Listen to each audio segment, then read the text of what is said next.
Damos inicio a nuestra clase de Derecho Real de hoy, 9 de septiembre del año 2022. ¿Alguien que desee participar? Adelante. Los virtuales, quien desee participar, levanta la mano, por favor.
¿Qué te pasa?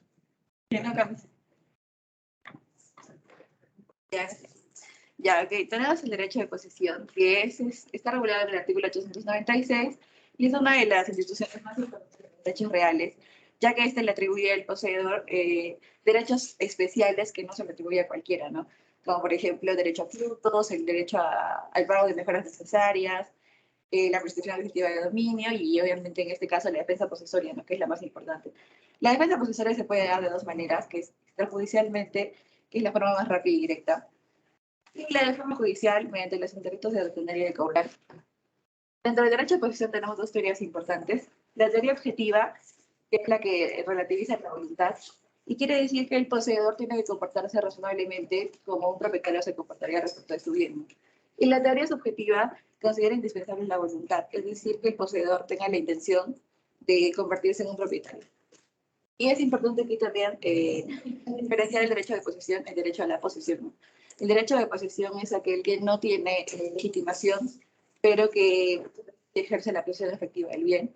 Al contrario de la posesión, del derecho a la posesión, que este sí viene de forma legitimizada, pero muchas veces no ejerce la posesión efectiva del bien. Bueno, y como les mencionaba, hay dos formas de tener la defensa posesoria, que es extrajudicialmente y judicialmente.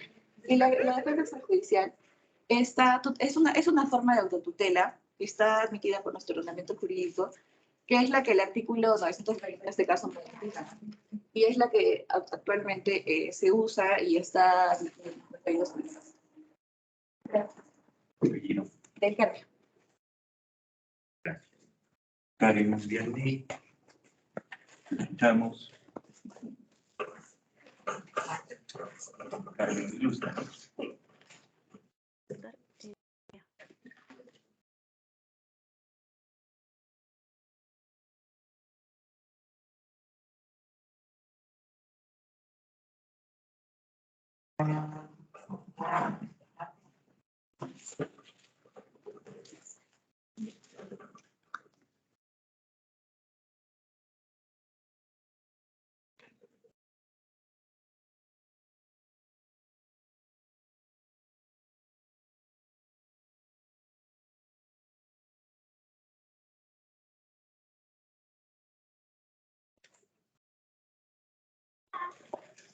Vale. Sí, doctor, un momento, por favor, está cargando el documento.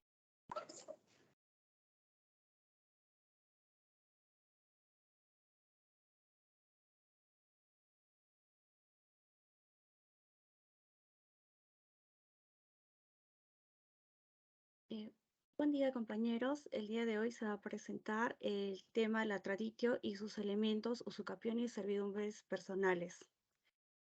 A propósito de la traditio, empezaremos a decir un breve concepto. Etimológicamente deriva del verbo tradere, compuesto de trans, y de la otra parte, que significa más allá, y do, que significa dar. Se refiere a cualquier acto que se basa en el traspaso, transferencia de la propiedad de una cosa por medio del transmitente y del adquiriente. Tradición como medio de transmisión de la propiedad en el derecho justinianeo. En el derecho justinianeo desaparecidas la mancipatio y la injure cessio, la traditio es prácticamente el único modo mediante el cual el propietario de una cosa podía transmitir la propiedad de la misma como consecuencia de un contrato precedente. La traditio en la actualidad, la tradición romana, sigue vigente en la actualidad con respecto al derecho español, aunque muchos de sus enlaces externos se fueron perdiendo gracias al nacimiento del registro de propiedad. La inscripción en este registro reemplazó el comunicar mensajes y dar difusión a las transmisiones de esa época. Entre algunos requisitos de la tradición, tenemos credere, solvere, emere, donare, totem dare. Sujetos de la tradición, tenemos al transmitente. Es preciso que sea propietario de la casa y pueda disponer de ella, que tenga capacidad de obrar. Esto queda plasmado en el principio nemo plus iuris ad alium transfere potes. En cuanto al adquiriente, este debe tener la capacidad suficiente para adquirir la propiedad de la cosa que se transmite en el ámbito de crear o extinguir relaciones jurídicas y de la capacidad de obrar, basándonos en el principio per liberas persona, quae impotestate nostra non sum. Continuamos con los elementos de la traditio. Para poder concretarse la tradición, debían de cumplirse ciertos elementos imprescindibles. La recíproca voluntad de transmitir y adquirir la propiedad.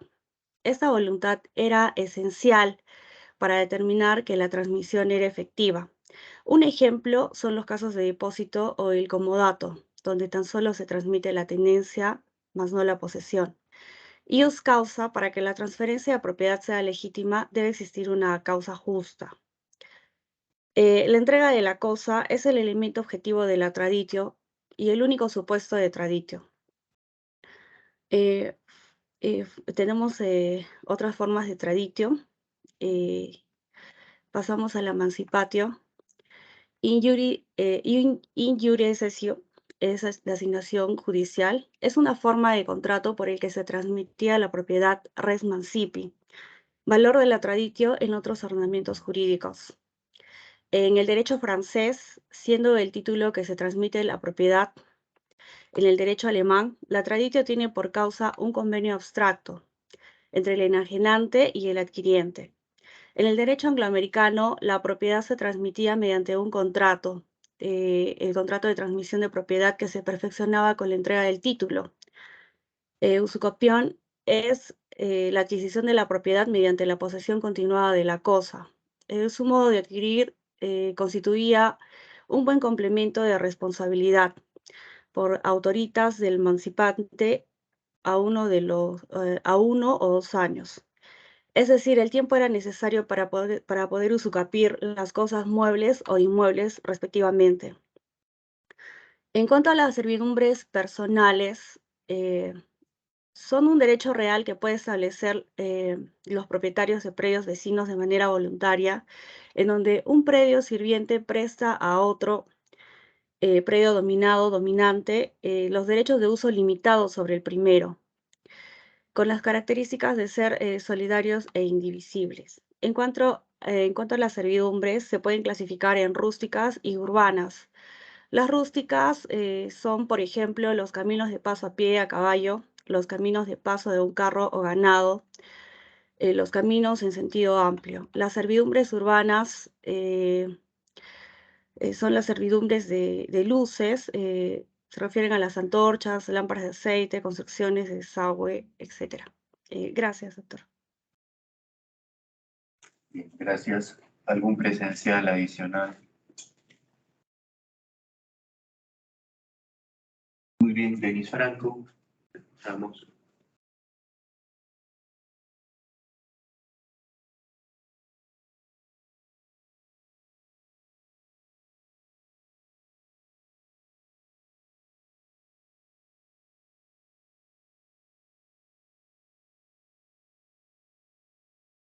Buenos días, doctor. Hoy día yo voy a exponer sobre la importancia de la posesión. Bueno, la posesión es una institución que se fundamenta en la apariencia y que por lo tanto puede entrar en conflicto con derechos de gran importancia como es el derecho a la propiedad. Al respecto, el artículo 912 del Código Civil nos indica que se presume que el poseedor es propietario. Por este motivo, el proteger la propiedad se basa en el proteger la posesión se basa en proteger la propiedad. Antonio Hernández Gil dice que la tutela de la posesión descansa en razones de seguridad jurídica. Este autor nos explica que el problema radica cuando la apariencia no coincide con la realidad. Es el caso de los poseedores ilegítimos, quienes ejercen la posesión sin tener un título válido que los respalde. Otros autores, como Mejorada Chauca, citando a Tijerín, nos dicen que la posesión se constituye en un sustituto de la prueba de la propiedad ante lo difícil que es andar probando el dominio en cada momento. Porque si los propietarios tuvieran que estar probando su derecho cada vez que se interactúa, se generarían complicaciones prácticas, ya que en cada momento los dueños tendrían que andar con su título de propiedad, lo cual generaría un enorme esfuerzo probatorio. Jiménez Vargas también habla sobre esto y nos dice que esta presunción llega de forma lógica y natural, debido a que deriva de la apariencia, de lo normal del comportamiento. Es decir, que la posesión cumple con una función que se basa en la apariencia y en la normalidad. Entonces, queda claro que la posesión es una forma de exteriorización de la propiedad o una cara de la propiedad, la cual alivia la carga de los propietarios de probar su derecho y sirve también como una guía para identificar al dueño cierto de un bien. Esta presunción permite aliviar la carga de la propiedad a partir de la apariencia que la misma posesión implica. Finalmente, la protección posesoria está basada en la protección de la propiedad, aunque en algunos casos posesión y propiedad no coinciden. Es lo que generaría algún conflicto. Por esto es importante comprender la relación que existe entre la defensa de la posesión y la protección de la propiedad, especialmente cuando éstas entran en conflicto. Por último, la defensa posesoria es básicamente rápida y efectiva, pero no es definitiva. En cambio, la defensa de la propiedad es lenta, pero sí definitiva. De esta manera, si existiera algún conflicto entre propiedad y posesión, lo terminaría ganando la propiedad. Gracias.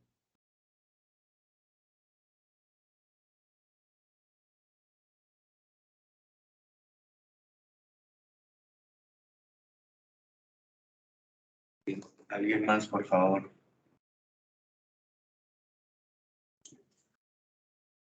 Continuamos entonces.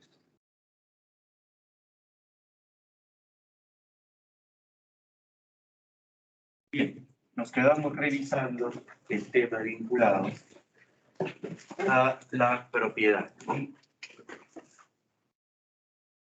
¿Qué habíamos dicho de la propiedad? Que era el derecho real por excelencia y como tal tenía determinados atributos que la hacían única, ¿sí? ¿Cuáles eran estos atributos? Usar, disfrutar, reivindicar y enajenar. Propiedad, habíamos explicado todo ello. Y asimismo la propiedad tenía características que estaban vinculadas a lo que yo ya les había explicado en la primera parte del curso. Es un derecho real como tal, es un derecho absoluto, es un derecho exclusivo y es un derecho perpetuo. Hasta ahí habíamos llegado. ¿Sí? Muy bien. Lo hemos hecho. ¿Qué más? Como propietario, jóvenes, yo puedo hacer lo que quiera, no tengo límite, o sí habrá algún tipo de límite. Sí, correcto, tiene que existir algún tipo de límite. Hay un principio en el derecho que dice, mi derecho acaba cuando comienza el derecho del otro. Entonces no es que yo diga, soy propietario y yo voy a hacer lo que quiera. No se puede, ¿correcto? No se puede. Y lo que hay que evitar es que el ejercicio de nuestro derecho de propiedad se convierta en uno de naturaleza abusiva. ¿Ya? El derecho o el ejercicio del derecho de propiedad podría convertirse en un abuso del derecho. ¿Sí? Podría convertirse en un abuso del derecho. Y como repito, eso es lo que tenemos que evitar. Ejemplo, si yo todos los fines de semana en mi casa armo la mega fiesta, pongo el volumen a todo volumen, invito a mis amigos, a mis amigas, ¿no? Escándalos, ruido, peleas. ¿Estoy haciendo un ejercicio abusivo de mi derecho de propiedad? Sí, ¿correcto? Oye, ¿se podrán quejar respecto de ello mis vecinos, los habitantes, los que viven en mi barrio? Sí, ¿correcto? Sí. ¿Y qué acción podrían iniciar? Podrían iniciar daños y perjuicios provenientes por el ejercicio abusivo del derecho de propiedad. ¿Ya? Entonces hay que tener cuidado. Esa máxima, entre comillas, que he escuchado, soy propietario y hago lo que quiero. ¿Es verdad? No. ¿Correcto? No. Entonces, tenemos para ello el artículo 924, Código Civil. ¿Qué nos dice el artículo 924 del Código Civil? ¿Quién lo puede leer?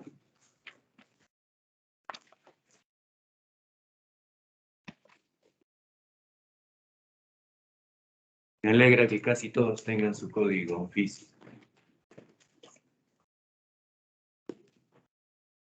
924, por favor. Quien lo tiene a la mano, quien lo puede leer. Bueno, Artículo 964. Ejercicio abusivo del derecho de propiedad. Aquel que sufre o está amenazado de un daño porque otro excede o abusa en el ejercicio de su derecho, puede exigir que se restituya al estado anterior o se adopten las medidas del caso, sin perjuicio de la indemnización por los daños irrogados. miren, acá el artículo 924 nos está dando una precisión adicional. Aparte que nosotros podamos demandar daños y perjuicios, ¿qué podríamos solicitarle al juez? La restitución, ¿no es cierto? ¿De qué cosa? De la situación anterior al ejercicio abusivo del derecho de propiedad. ¿Qué más podríamos demandar? Cese, ¿no es cierto? Este ejercicio abusivo del derecho de propiedad. ¿Ya? Para nosotros poder hacer esto, ¿qué requisitos tenemos que revisar? Y esto no está en el código, está en la doctrina. ¿Qué dice la doctrina? Derecho reconocido en el ordenamiento y el derecho que vamos a reclamar, lógicamente, tiene que tener un fundamento jurídico. ¿Dónde? Puede ser en el Código Civil, en el Código Procesal Civil, ¿no? En alguna norma especial, en la Constitución, ¿correcto? Dos, su ejercicio vulnere el interés de otro, causándole un perjuicio, ¿sí? Causándole un perjuicio. Tres, el interés perjudicado no tiene que estar protegido en otra norma. Entonces, esta acción del artículo 923 es una acción residual. ¿Qué significa residual? Que primero tenemos que ver si es que hay otra acción que pueda cautelar nuestros derechos.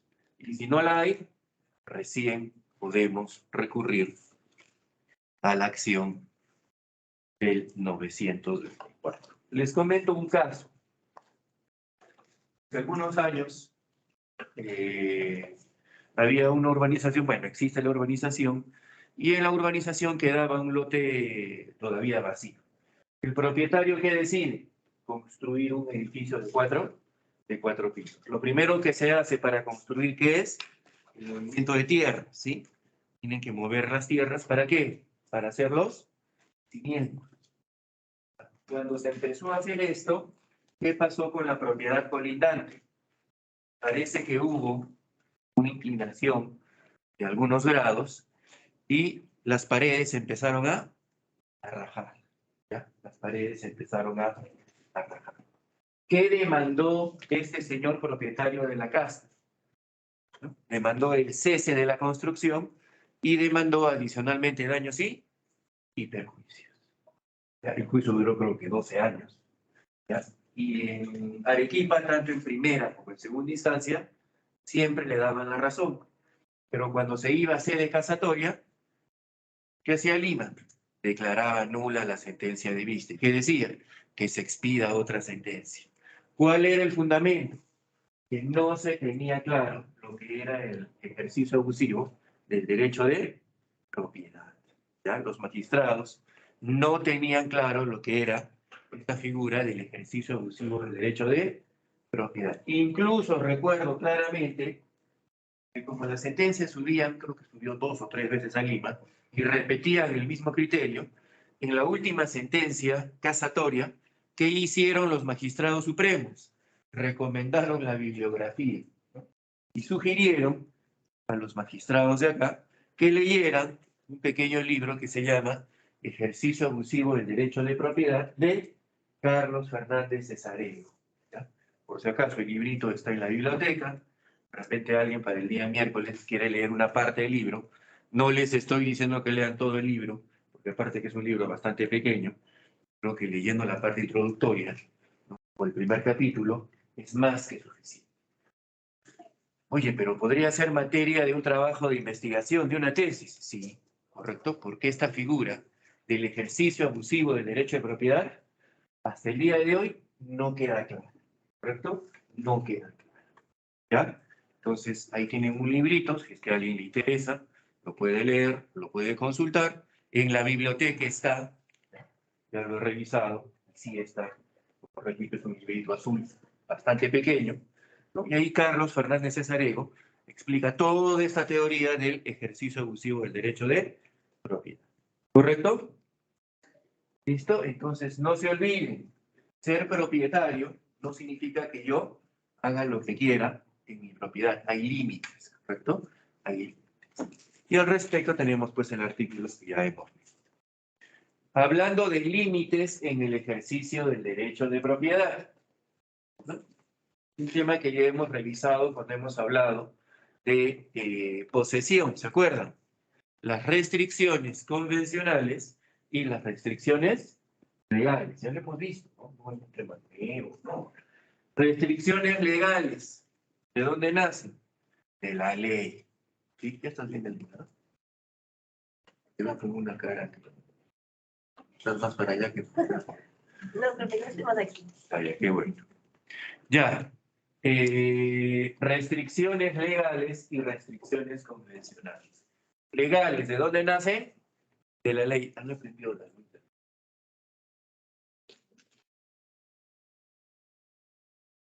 Restricciones legales nacen de la ley, ¿sí? Las restricciones legales nacen de la ley. ¿Se acuerdan cuál era? La expropiación. Oye, de repente para el día miércoles, ¿alguien qué hace? Nos da un pequeño resumen de la ley de expropiación, ¿no? Y de paso gana sus tres puntos. Mira, ahí tienen otro tema. No me van a traer la ley de expropiación derogada, ¿no? Hay una modificatoria de hará 3 o 4 años, que es la que está vigente. ¿Ya? Restricción legal, la expropiación. ¿Qué otro tipo de restricción legal? ¿Recuerdan? Los extranjeros no podían tener propiedades dentro de los 50 kilómetros de las fronteras, ¿no? Por un tema de seguridad nacional. Restricciones convencionales nacían por acuerdo de las partes. ¿Sí? ¿Qué restricciones convencionales hemos revisado? Pactos, ¿no? Pacto de retroventa, pacto de reserva de propiedad, pacto de prohibición de subarrentar el bien. ¿Hay otros? Sí, hay otros. Van a ver cuando lleven derechos de contratos.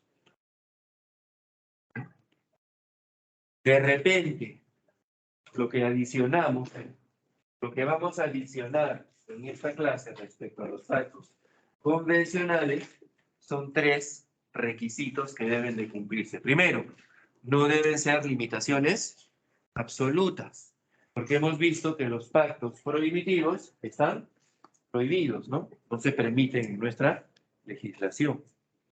Segundo, no atente contra normas imperativas. ¿Cuáles son las normas imperativas? Las de obligatorio cumplimiento, ¿no? En contraposición a las normas facultativas. Y finalmente, prácticamente esta limitación no puede constituir un abuso del derecho. Además, si es que yo quiero, podré publicitar estas restricciones convencionales a la propiedad. Sí, ¿cómo las publicito? Haciendo la correspondiente inscripción en registros públicos. ¿Sí? ¿Correcto? Puedo inscribirlas en registros. ¿Ya? A ver, ¿qué nos dice el artículo 925? ¿Quién lo puede leer, por favor?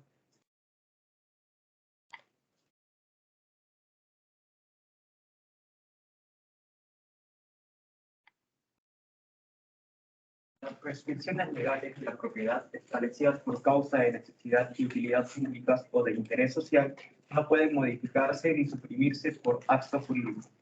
Ya, 926.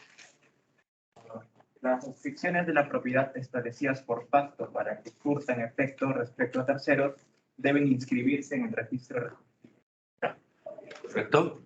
Entonces, podemos adicionar que esas restricciones convencionales, para que surtan efecto respecto de terceros, ¿qué requisito tienen que tener?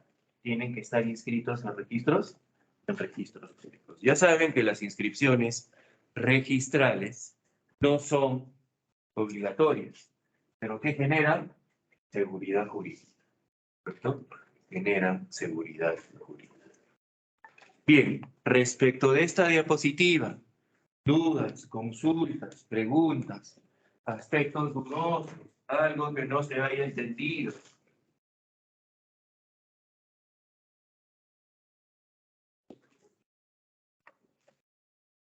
Temas jóvenes respecto del derecho de propiedad. Hemos visto que uno de los atributos del derecho de propiedad está vinculado a ¿qué? A que el propietario puede reivindicar la propiedad del bien. Entonces, tenemos que hablar de la acción real por excelencia. ¿Cuál es la acción real por excelencia? La acción reivindicatoria. La acción reivindicatoria. ¿Cómo podemos definir a la acción reivindicatoria? La acción reivindicatoria es una acción real, a través de la cual el propietario no poseedor puede demandar ¿a quién? Al poseedor no propietario. ¿Con qué finalidad? Para que se le restituya la posesión. Entonces, no se olviden, la acción reivindicatoria es una acción real. ¿Ya? ¿Quién puede interponerla? El propietario no poseedor contra el poseedor no propietario. ¿Cuál será el efecto? Que se le devuelva, que se le restituya, que se le entregue la posesión del bien ¿a quién? Al propietario. ¿Sí? Al propietario. ¿Cuáles son los requisitos que tenemos que cumplir para poder demandar una acción reivindicatoria? Primer requisito, solamente puede demandar jóvenes esta acción reivindicatoria. ¿Quién? El propietario. Única y exclusivamente. Quien puede demandar esta acción, ¿quién es? El propietario. ¿Sí? Segundo requisito, ¿cuál será? El propietario legítimo se encuentre privado de su derecho de posesión. El legítimo propietario debe encontrarse privado de su derecho de posesión. Y tercer requisito, que es en sí el más complejo, solamente esta acción reivindicatoria funciona respecto de bienes inmuebles. Pero estos bienes inmuebles tienen que estar plenamente determinados. ¿Correcto? Estos bienes inmuebles tienen que estar plenamente determinados. ¿Y qué significa que un bien inmueble esté plenamente determinado? ¿Qué creen? ¿Que tenga una dirección? ¿Que esté inscrito en registros públicos? ¿Qué significa que esté plenamente determinado? Que respecto del bien que yo voy a demandar, lógicamente, ¿qué tengo que acreditar? La extensión, ¿correcto? La extensión.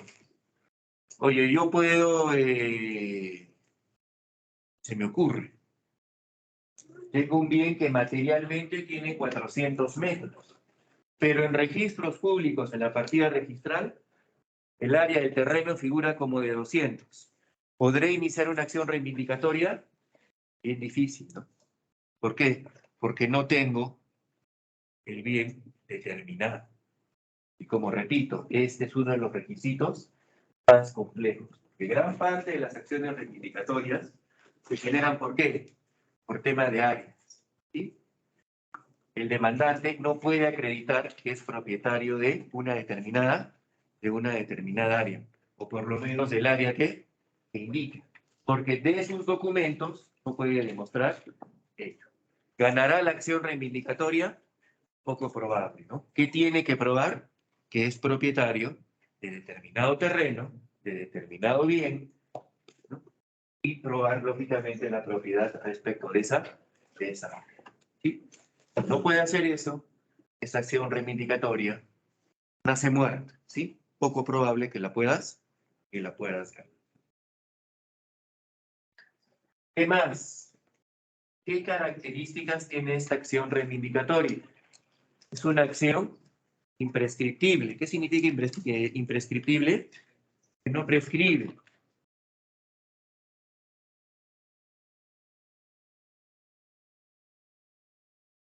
Todas las acciones en nuestro sistema jurídico prescriben, ¿no? Es un principio vinculado a la seguridad jurídica. Pero como toda norma, hay excepciones. Una de esas excepciones, ¿cuál es? La acción reivindicatoria. ¿Correcto? La acción reivindicatoria. Y lógicamente esta acción reivindicatoria no va a proceder contra aquel poseedor que se ha convertido en propietario a través de un proceso de prescripción adquisitiva de dominio. Lógicamente, pues, porque el que era propietario ya dejó de serlo, ¿no? Y ahora el nuevo propietario, ¿quién es? El que anteriormente era él, el poseedor. O proceso. ¿Y qué nos dice el código respecto de esta acción reivindicatoria? Artículo 927. ¿Quién lo puede leer? La acción reivindicatoria es imprescriptible. No procede contra aquel que adquirió el bien de prescripción. Se dan cuenta que la norma que encontramos en el 927 es totalmente suficiente y insuficiente. Suficiente, ¿no? Todo lo que les estoy diciendo es lo que se extrae de la jurisprudencia y parte de la doctrina. La pregunta del millón, ¿cuál sería? Profesor, ¿y cuál sería la diferencia de demandar entonces una acción reivindicatoria o un desalojo por precario? ¿No? ¿Cuáles serían las diferencias, jóvenes? Primero, en el desalojo, ¿quién puede demandar? Cualquier persona que demuestre tener interés. En esta acción, ¿quién puede demandar? Únicamente, ¿manda quién? El propietario. Una acción reivindicatoria se tramita en el proceso de conocimiento. Un desalojo se tramita en la vía del proceso sumario. ¿Qué más? Una acción reivindicatoria tiene una sentencia con calidad de cosa juzgada. Es una sentencia inamovible, ¿sí? Ya no puede ser cambiada. Una vez que logra ser cosa juzgada, esa sentencia ya no puede moverse, ¿no? En cambio, las sentencias que se emiten en los procesos de desalojo serán sentencias que tengan calidad de cosa juzgada, porque ya hemos visto que de repente a quien yo he desalojado, de repente el día de mañana me inicia un proceso de desalojo en contra mía y me gana, de repente sí. Entonces, se dan cuenta que la acción reivindicatoria es una acción que tiene mucha más fuerza. ¿Por qué? Porque es una acción real, ¿sí? Es una acción real. Está vinculada única y exclusivamente el propietario. No se olviden que en el tema de cosa juzgada, seguramente su profesor les enseñó, ¿no? Cosa juzgada formal y cosa juzgada material. ¿Se acuerdan? Pues ya se olvidaron. ¿No han visto eso? El docente nunca les habló. Ese día no vinieron. De repente no vinieron. Cosa juzgada formal, ¿qué significa? Que esa sentencia puede ser modificada. En el caso de la sentencia del desalojo por precario. Y cosa juzgada material, ¿cuál es? La que nunca podrá ser modificada. ¿Correcto? Ejemplo, acción reivindicatoria. Sí, bueno, como repito, ese es un tema que se ve, pero se sabe, no es materia tanto esto. De manera paralela, ¿no? Lo veo. Entonces, jóvenes, no se olviden, por favor, de la acción reivindicatoria. ¿Ya? Únicamente la acción reivindicatoria. ¿Quién la demanda? El propietario. A diferencia de cualquier otra acción de las cuales hayamos visto.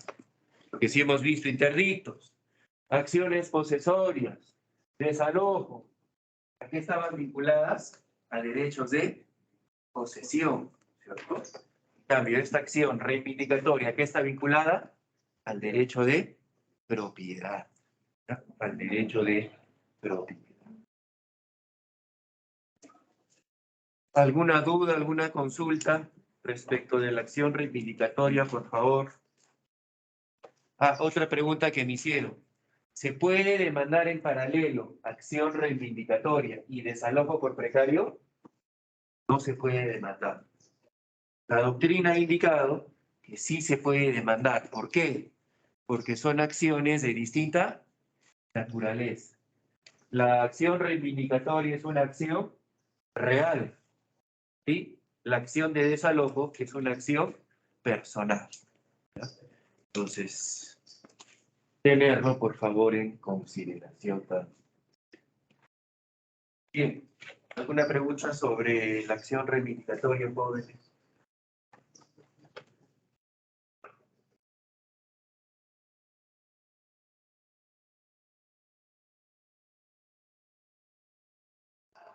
¿De qué manera podemos adquirir el derecho de propiedad? ¿De qué manera podemos adquirir el derecho de propiedad? Son cosas que ya hemos visto, ¿no? Cuando hablábamos de la adquisición del derecho de posesión. El criterio es el mismo, ¿sí? El criterio es el mismo. ¿Se acuerdan que hacíamos la diferencia entre qué? Entre bienes muebles y bienes inmuebles. Respecto de los bienes muebles, ¿de qué hablábamos? De la figura de la aprehensión. ¿Sí?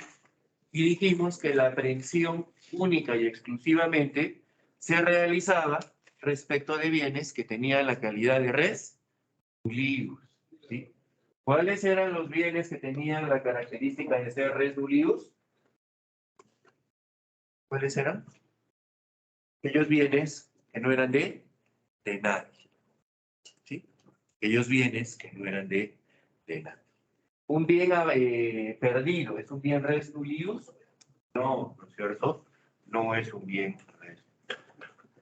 ¿Y qué criterio aplicábamos? Aplicábamos el criterio del artículo 929 Código Civil, que ya lo hemos leído. Pero a ver, repasemos.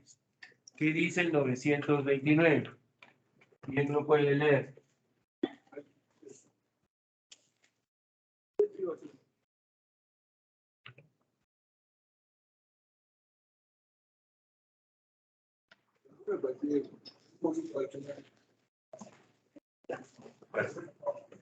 Las cosas que no pertenecen a nadie, como las piedras, conchas u otras análogas que se hallan en el mar o en los ríos o en sus playas u orillas, se adquieren por la persona que las aprenda, salvo las previsiones de las leyes y reglamentos. Ya, ¿habíamos hablado de esto? Sí, habíamos hablado de esto. Pero profesor, ¿para qué podré yo aprender piedras? No me sirven de nada. ¿No sirven de nada las piedras? Sí sirven, ¿no? Por supuesto que sí.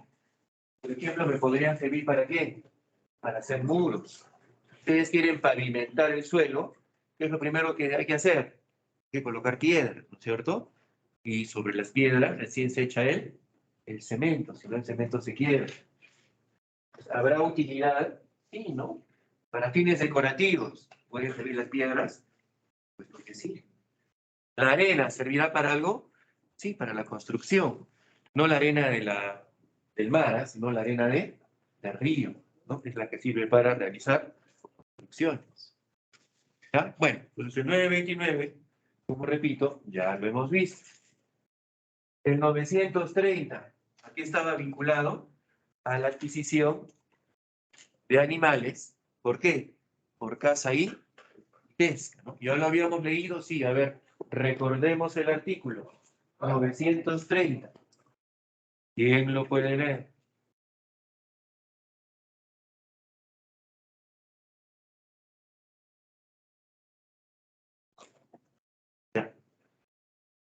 Los animales de caza y peces se adquieren por quien los coge, pero basta que hayan caído en las trampas o redes, o que heridos sean perseguidos sin interrupción. Ya, ¿listo? Creo que adicionamos a lo que ya habíamos revisado algunas normas de importancia. Primero, la Constitución Política del Perú. Seguramente cuando ustedes han revisado constitucional, han analizado el artículo 66. ¿Qué dice el artículo 66? Que todo lo que son temas de recursos naturales son de propiedad del Estado. ¿Sí? Oye, los peces, los animales de fauna son de propiedad del Estado. Sí. ¿No? Sí. Como decía, tenemos dos normas macro. ¿Cuáles son? La ley 27.308, que es la ley forestal de fauna silvestre, y el decreto ley el decreto legislativo, perdón, 95.977, ley general de pesca. En estas dos normas es donde se regula de manera específica este tema de la apropiación por caza y pesca. Ojo, no son las únicas dos normas, ¿no? Estas leyes tienen sus reglamentos, hay normas conexas que las han ido modificando. Entonces, simplemente yo hago la referencia en general. De repente, para el día miércoles, alguien nos quiere hablar de la ley forestal o de la ley general de pesca. ¿Lo puede hacer? También. No les estoy diciendo que me expongan toda la ley, ¿no? Si no, se van a demorar una hora. O de repente más nadie va a entender nada. Sino simplemente aspectos básicos, ¿sí? Aspectos básicos. ¿Ya? Entonces, en el tema de apropiación por caza o pesca, tendríamos que recurrir a esas. ¿Sí? ¿Qué más? ¿Qué nos dice el artículo 931? ¿Quién lo puede leer, por favor?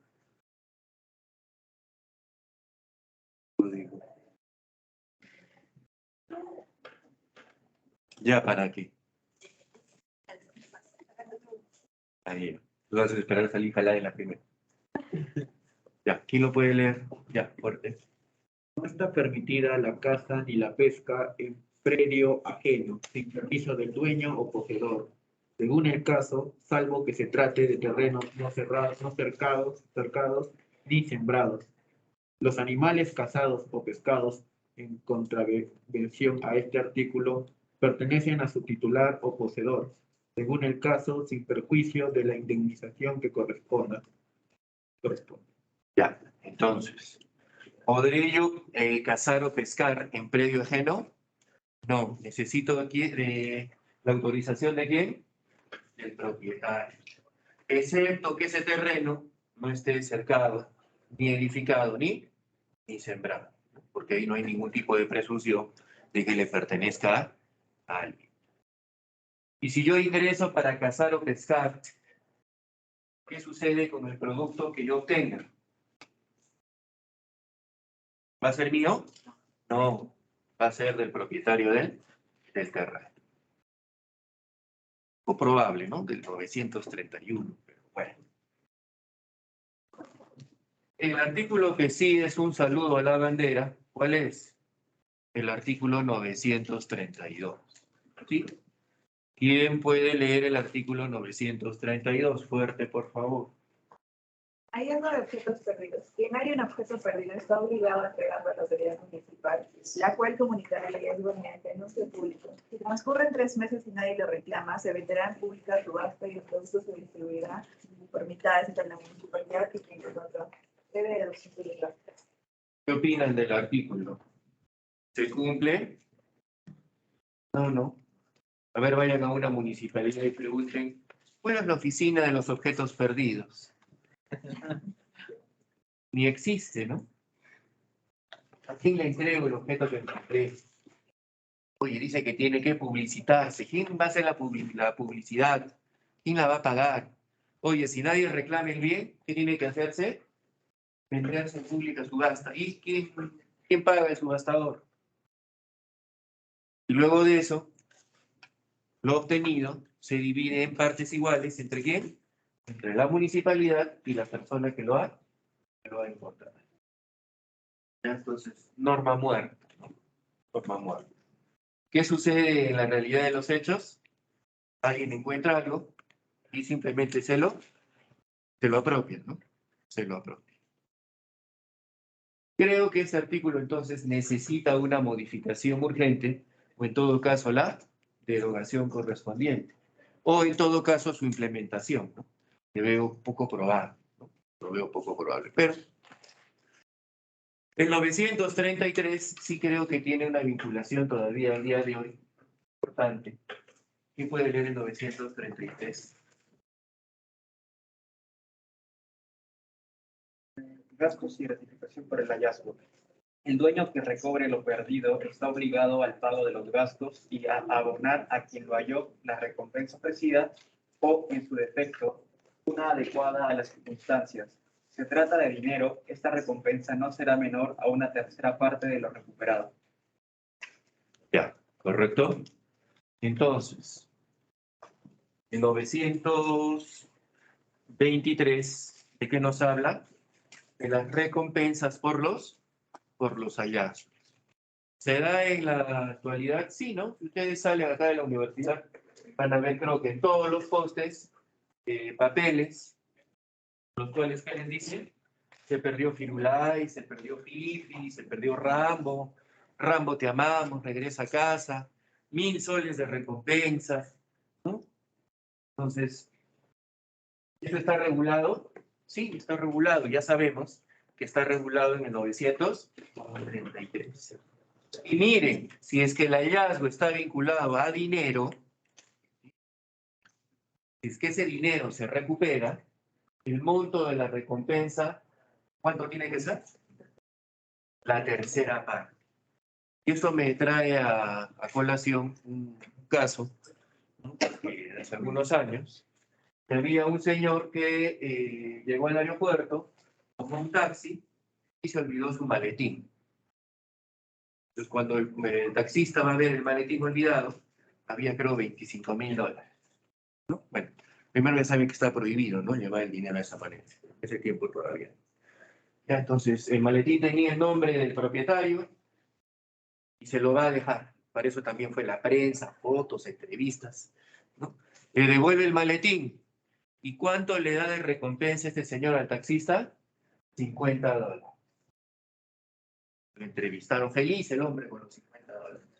Pero si hubiese conocido esta norma del 933, ¿cuánto hubiese podido reclamar?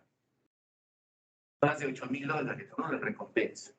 Pero como no la conocía, prontamente perdió ese monto de dinero. ¿Correcto? Entonces sí creo que es un artículo que todavía tiene utilidad. ¿Sí? Que todavía tiene utilidad. Bien. Respecto de esta diapositiva, la 39, dudas, consultas, aspectos oscuros, algo que no hayan entendido, por favor, algo que necesite alguna aclaración de algún tipo.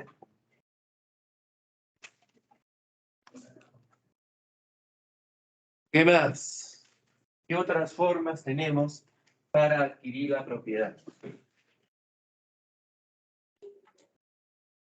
El tema de tesoros.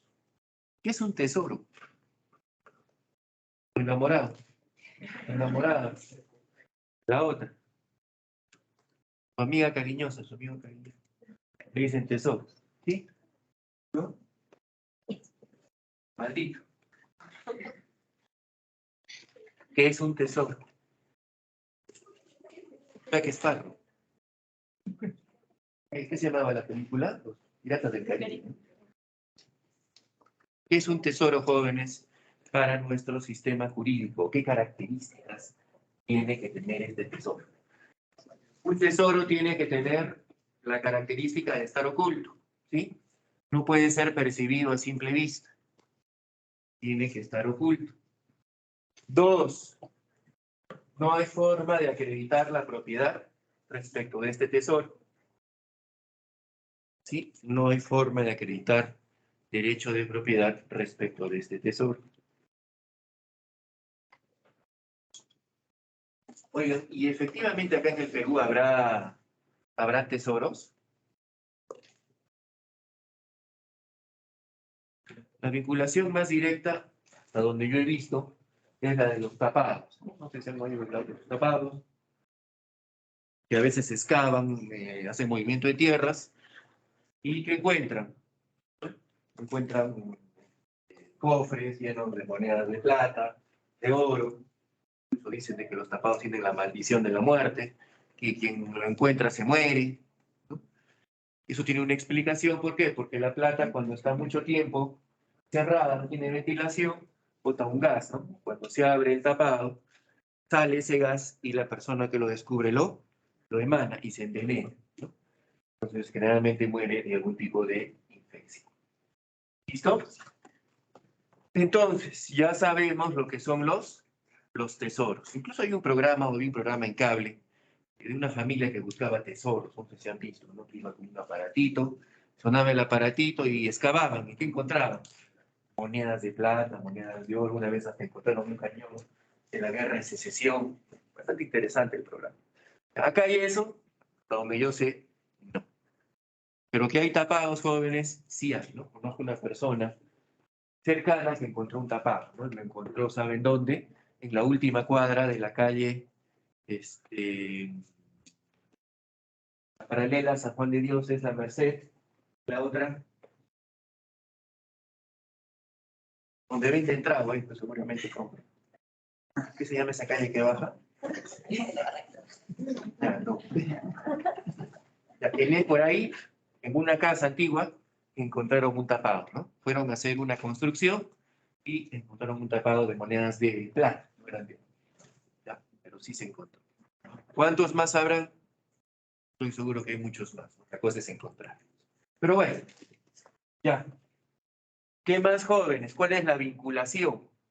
Tenemos el artículo 934. ¿Qué nos dice el artículo 934? ¿Quién lo puede leer?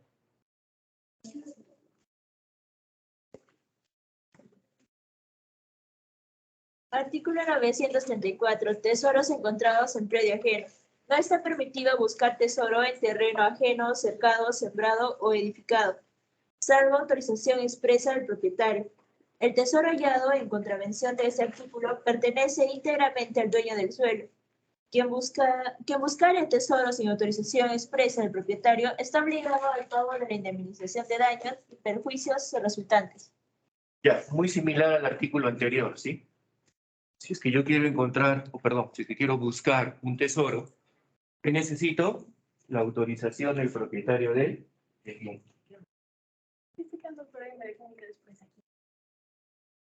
Ya. ¿Correcto? ¿Qué necesito? La autorización del propietario del bien. ¿Sí? Oye, pero si encuentro el tesoro y no le he pedido autorización, ¿a quién le pertenece ese tesoro? Al propietario del bien. ¿Sí? Si es que hay un acuerdo previo, lógicamente en ese acuerdo, ¿qué va a suceder? Se van a establecer las condiciones, ¿no? Si encuentro un tesoro, porcentaje que le va a corresponder tanto al propietario del bien como a la persona que lo descubrió. ¿Ya? Entonces, ahí tienen el artículo 930. ¿Qué pasa en el caso del artículo 935? ¿Quién lo puede leer, por favor? 935. A ver, léelo, por favor. Fuerte. Partición de tesoro. El tesoro descubierto en terreno ajeno, no cercado, sembrado o edificado, se divide por partes iguales entre el que lo haya y el propietario del terreno, salvo pacto distinto. Ya. Entonces, jóvenes, ¿qué pasa en el caso del artículo 935? ¿Sí? Oye, encuentro un tesoro en un terreno que no está cercado, no está edificado, no está construido. ¿Qué sucede? ¿Lo pierdo? ¿Le pertenece al propietario del suelo? No, ¿qué dice la norma? Se divide, ¿correcto? Entre quien lo encontró y la persona que es propietario del terreno. ¿Sí? Entonces, moraleja, ¿cuál es? Siempre que tengan una propiedad, ¿qué deberían de hacer? Cercar, ¿correcto? Cercar. ¿Eso qué les va a dar? Seguridad, seguridad jurídica. Pero es muy caro, profesor. Claro, si haces el cerco de cemento, te va a salir carísimo, ¿no? Pero podrías hacer un cerco de ladrillo. Incluso hay una forma, ¿no? Le dicen la pica.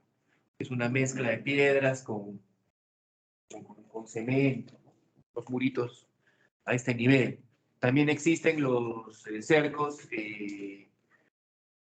¿cómo se llaman estos? Los naturales, los ecológicos, ¿no? Que se cerca la propiedad con plantas, ¿no? Hay una planta que siembra si tiene unas espinas de este porte. Pues podría ser un buen cerco, también podría ser un buen cerco. ¿Sí? Entonces hay varias formas, solamente ponerle ladrillo y cemento, claro, ¿no? Que sería la mejor forma, lógicamente. Pero si es un terreno muy grande, imagínense cuánta plata, ¿no? Pero bueno, ya, el 934 y el 935 se aplica cuando los tesoros se encuentran, ¿dónde? En propiedad privada, ¿ya?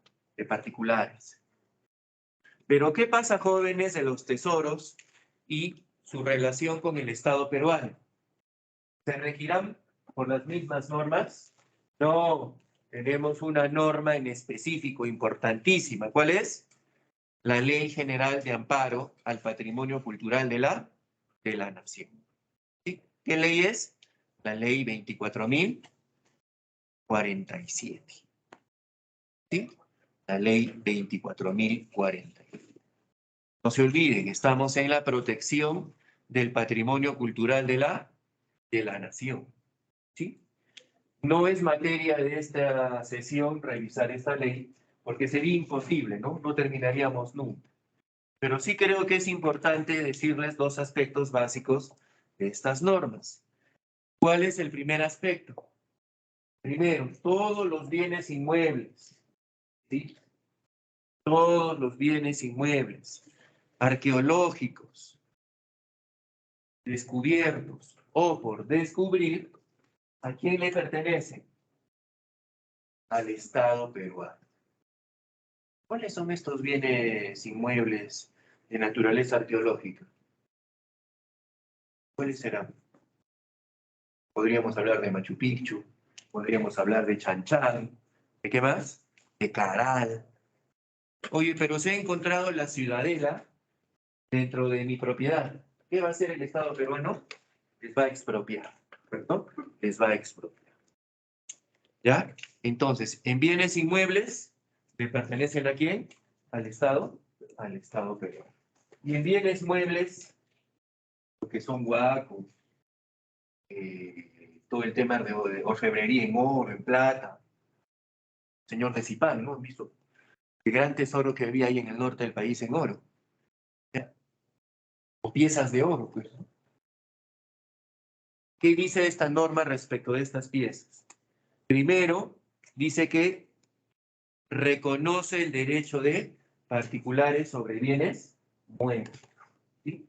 Reconoce el derecho de particulares a ser propietarios de estos bienes muebles.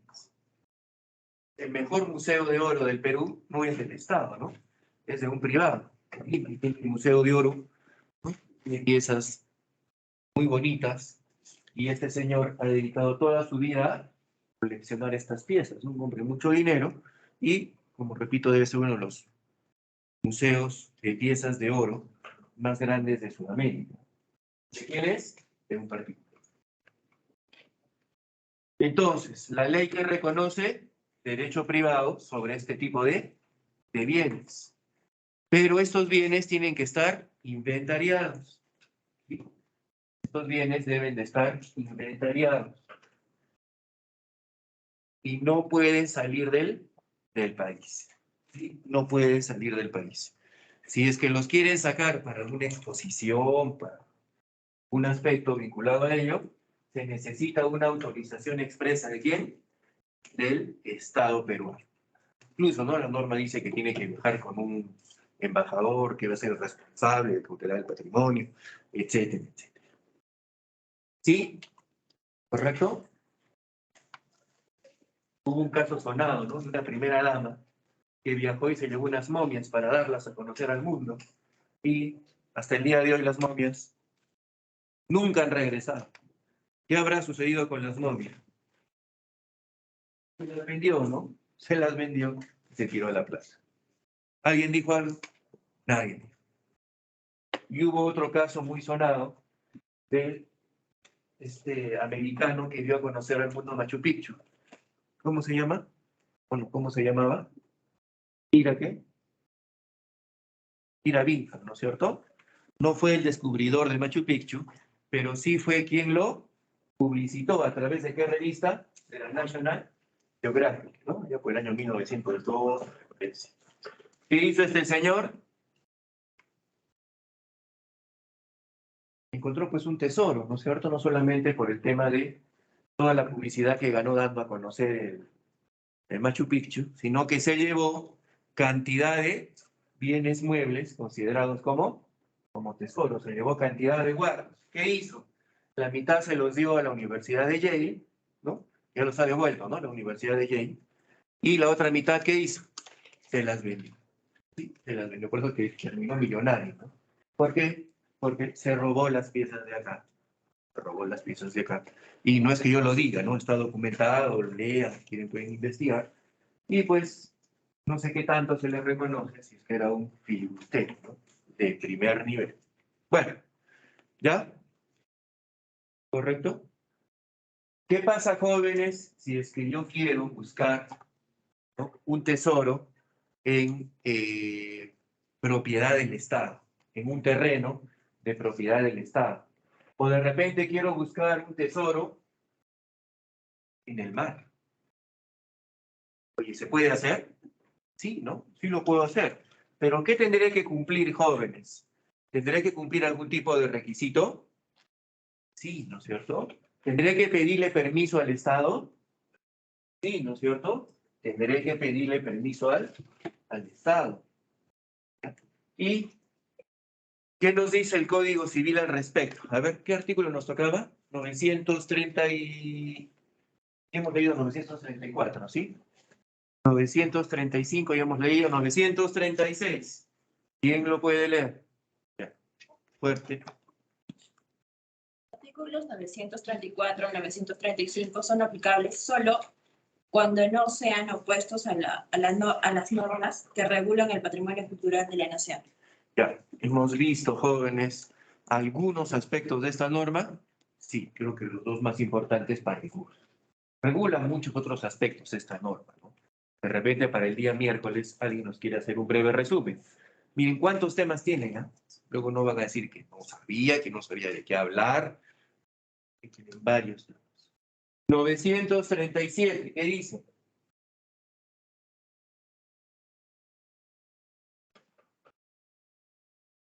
Yo me estoy pasando de tiempo. ¿Qué dice? Ya me estoy pasando ya. Si yo quiero encontrar, quiero buscar un tesoro en un lago, en un río o en el mar, ¿le tendré que pedir permiso al Estado peruano? Sí. ¿A quién le pido el permiso? A la Capitanía de Puerto. ¿Sí? Le pido permiso a la Capitanía de Puerto. Y ahí tengo que generar un acuerdo. ¿Cuál es el acuerdo? ¿Qué pasa si es que encuentro un tesoro? Pues, por lo general, si es que lo encuentro, 50% es para mí, 50% para el Estado. Oye, si quiero buscar un tesoro en un bien de propiedad del Estado, ¿qué hago? ¿Tengo que pedir permiso? Sí. ¿A quién le pido permiso? A la Superintendencia Nacional de Bienes. Nuestra superintendencia es la encargada ¿de qué? De proteger, de inventariar todo el patrimonio inmueble del Estado peruano. ¿Sí? Y de igual manera, 50-50.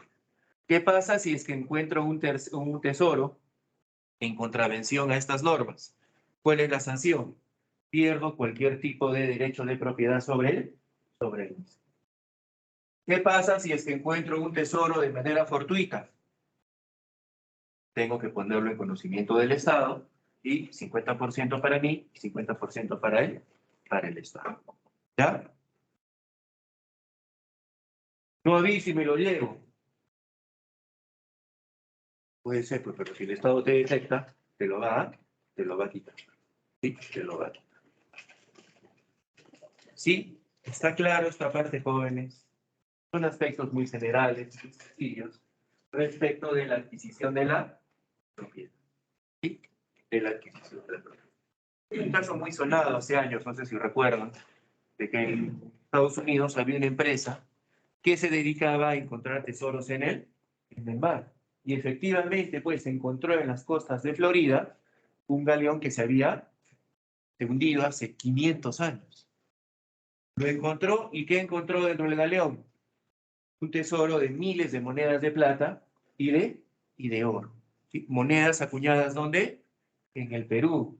De plata y de oro del Perú. Y parece que fue hundido, ¿no?, por algún pirata en las costas de Florida, rumbo a España, ¿no? ¿Qué sucedió? Se originó un problema o un litigio judicial. ¿Quién reclamó la propiedad de ese tesoro? Los españoles, ¿no? En paralelo, ¿quién reclamaba? Los americanos. Eso pasó en el gobierno de Toledo, ¿no? Y Toledo también ordenó, me acuerdo, a Cancillería que haga la defensa, ¿no? Porque no dejaba de tener razón de que ese tesoro pues correspondía al Perú, ¿no? Pero por las normas imperantes, ¿quién ganó? Los americanos, ¿no? Cuando se hizo público el valor del tesoro, creo que valía 500 millones de dólares, de euros, ¿no? Una millonada. Pero también la inversión, me imagino que es altísima, ¿no? Tienes que tener un barco, buzos especializados, equipos, etcétera, etcétera. Pero fue negocio redondo, ¿no? Esto de que no se va a dar, de que esto es mentira, sí se da, ¿no? Sí se da. Claro que en el caso que les estoy hablando, no ingresa pues esto, ¿no? Sino que ingresan normas de carácter internacional, ¿no? Otra cosa. ¿Está claro, jóvenes? ¿Sí? ¿Alguna duda, alguna pregunta respecto de esto? Y el último tema de la clase, muy sencillo. ¿De qué otra forma puedo adquirir yo la propiedad de los bienes? Mediante dos figuras, ¿sí? la especificación y la mezcla. La especificación y la mezcla. ¿Dónde está regulada la especificación y la mezcla? En el artículo 937. ¿Qué nos dice el artículo 937? ¿Quién lo puede leer?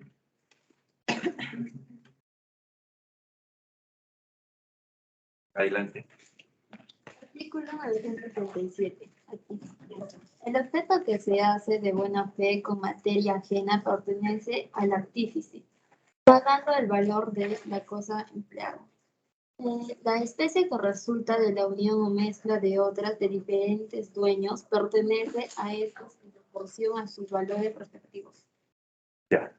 ¿Listo? Dos figuras a través de las cuales podemos generar el derecho de propiedad. ¿Sobre bienes muebles o inmuebles? No distingue, ¿no?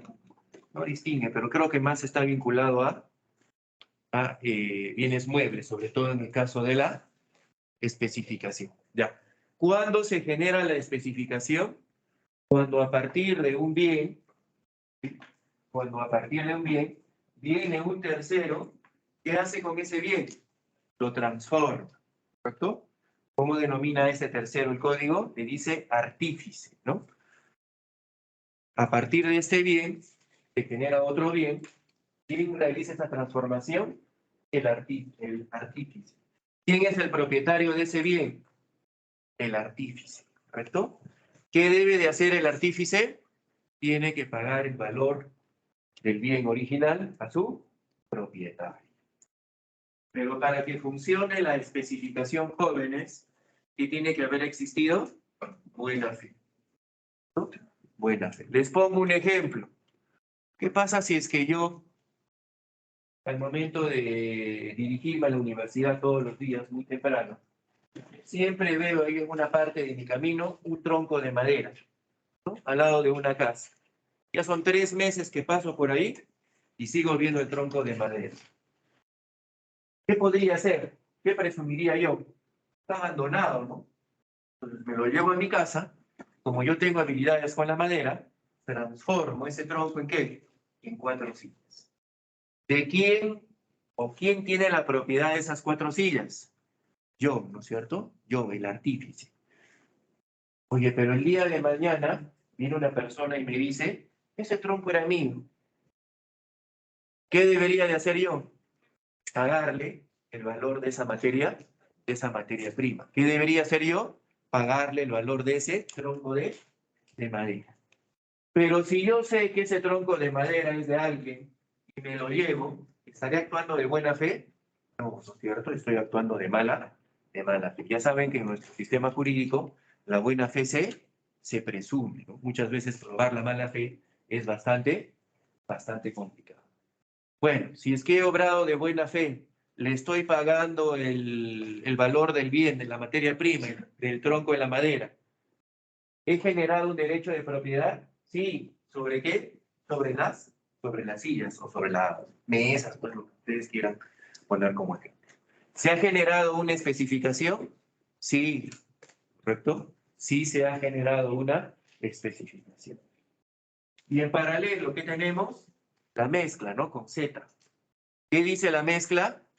Oye, si es que quiero conformar un nuevo bien y para la conformación de este nuevo bien, ¿no? Ha habido personas que han aportado bienes respecto de este nuevo bien que se ha formado. ¿Quién tiene la propiedad? Todos los que han aportado el bien original. ¿Qué se ha generado? Un régimen de copropiedad. Se ha generado un régimen de copropiedad. ¿Este nuevo bien conformado puede ser separable? Sí, en la medida que no se altere, que no se desnaturalice, que no se destruya, que no pierda valor la cosa. Ejemplo de una mezcla. Quiero hacer un muro. ¿Yo qué voy a colocar? Yo voy a colocar el cemento, los ladrillos, ¿no? Y mi vecino, ¿qué va a colocar? La mano de obra y el fierro. Respecto de esa pared, ¿qué se ha generado? Un régimen de copropiedad. Oye, ¿podré separar los elementos? En este caso no, ¿no? Porque el bien se va a destruir, el bien va a perder valor. ¿Sí? ¿Qué se ha generado? Una mezcla. ¿Ya? Se ha generado, bueno, se ha generado un derecho de propiedad a través de una figura que se llama la mezcla. ¿Sí? Entonces, son dos formas también a través de las cuales se puede generar derechos de propiedad. ¿Está claro esto? ¿O necesita? Sí, ¿dónde está? Sí. En caso de que una tercera persona cree un objeto mezclando materia de distintos dueños, ¿se los pagaría o ambos serían dueños? Claro, si tú me estás hablando de que está juntando materiales de distintos propietarios y los otros propietarios ni siquiera saben eso o no están de acuerdo y tú lo haces, únicamente estarás perjudicando a esos señores. ¿Habrá generado una mezcla? No. Ellos incluso te podrían demandar daños sí y perjuicios. Acá estamos entendiendo en la mezcla que se están poniendo de acuerdo, ¿no? Cada uno está aportando algún tipo de materia prima para generar un nuevo bien. Pero si lógicamente lo estás haciendo en desconocimiento de las otras partes o de repente en contravención a sus deseos, eso no podría generar un derecho de propiedad, ¿no? Más bien, lo que generaría que sería una demanda por daño sí y perjuicio, sin perjuicio de que te demanden por hurto, ¿no? Que te estás apropiando de cosas que no son tuyas. Son dos cosas distintas. ¿Sí? El artífice al momento de pagar el bien tiene que probar que el anterior propietario es dueño. O sea, es dueño. Claro, si yo vengo a reclamarte que el tronco era mío, lo mínimo que te voy a decir es, ¿cómo sé que es tuyo? Tendrás que comprobar, ¿no es cierto? Porque si no lo puede probar, yo también puedo decir que soy propietario de la plaza de armas. Puedo decir, pero ¿lo podré probar? Ya sabe que en el derecho, ¿servirá algo las afirmaciones? Tienes que probarlas, ¿no? Tienes que probarlas. ¿Sí? Muy bien, el día miércoles, jóvenes, delegada, es nuestra última clase de la primera fase. ¿Ya? Solamente nos toca o nos queda un tema, que es el tema de accesión. Es otra de las formas de adquirir el derecho de propiedad. Hasta la accesión es el examen de primera fase. Ya para la segunda fase iniciamos con el sistema de transferencia de la propiedad. Que bueno, ese ya es otro tema. Entonces, como última oportunidad, ¿no? Los que deseen exponer, por favor, para el día miércoles. Si es que el día miércoles hay 40 que quieren exponer, pues bueno, yo les dije desde el primer día, ¿no? Expongan poco a poco. Si no me hacen caso, llamaré hasta donde alcance el tiempo. Pero yo tengo que terminar mi último tema, que es accesión. ¿Sí? Y hasta ahí es el examen. ¿Cuándo van a hacer los exámenes? La próxima semana, ¿no? En fecha que ya nos indicarán las autoridades. Voy a tomar lista, préstame, por favor. Sí. Atención a la lista, jóvenes. Después van a decir que no los llamé, que los estoy perjudicando. Ya, atención a la lista. Marta Sofía.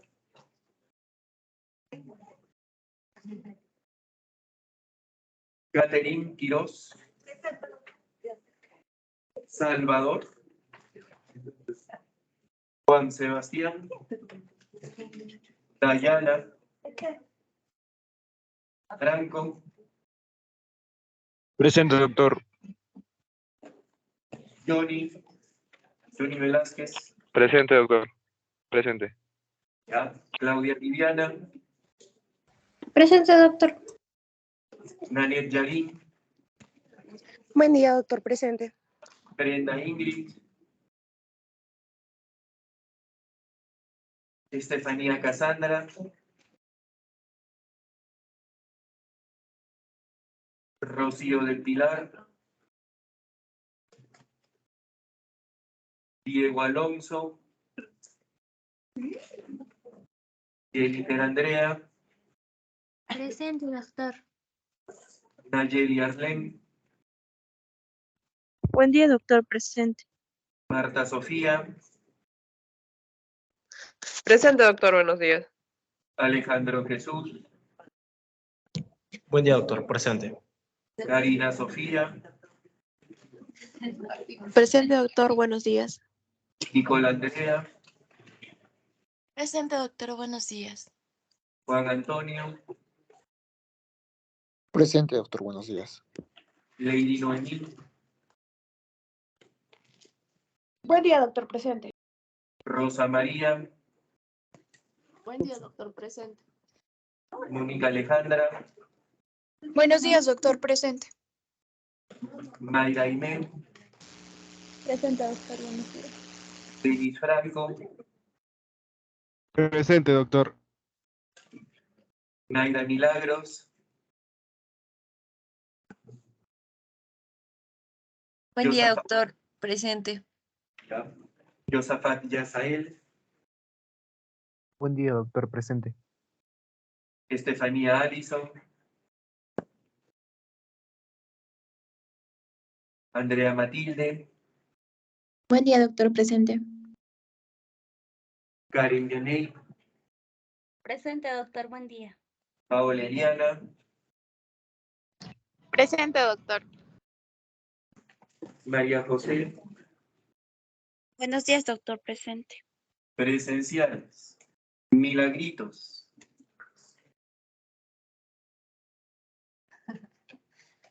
Jessy Bront, Buenos días, doctor. Presente. Charmely Brisset, Presente, doctor. Buen día.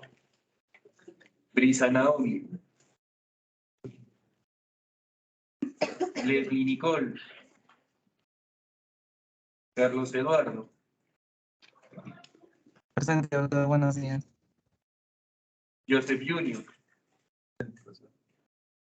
Lady Stephanie, Lucero Maricielo, Presente, doctor. Jesús Arturo, Alfredo Anthony, Neto Johan, Ray Erickson, Presente. Maxela Arón, Presente, doctor. Buenos días. Angelina Alesia, Presente, doctor. Buenos días. Matías Joaquín, Angie Stephanie, Jorge André,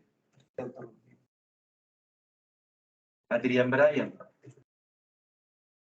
Sebastián Miguel, Pamela Nicole, Angie Pamela, Juan José, Luis Diego, Flavia Camila, Daniela, Estefano Gabriel, Gabriela Fernanda,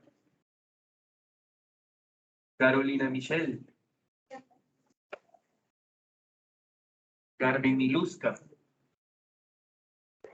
Diana Jesús, César Fabricio y Lisbeth Nayeli. Listo, jóvenes, nos vemos el día miércoles. Gracias. Doctor, disculpe. Doctor, disculpe,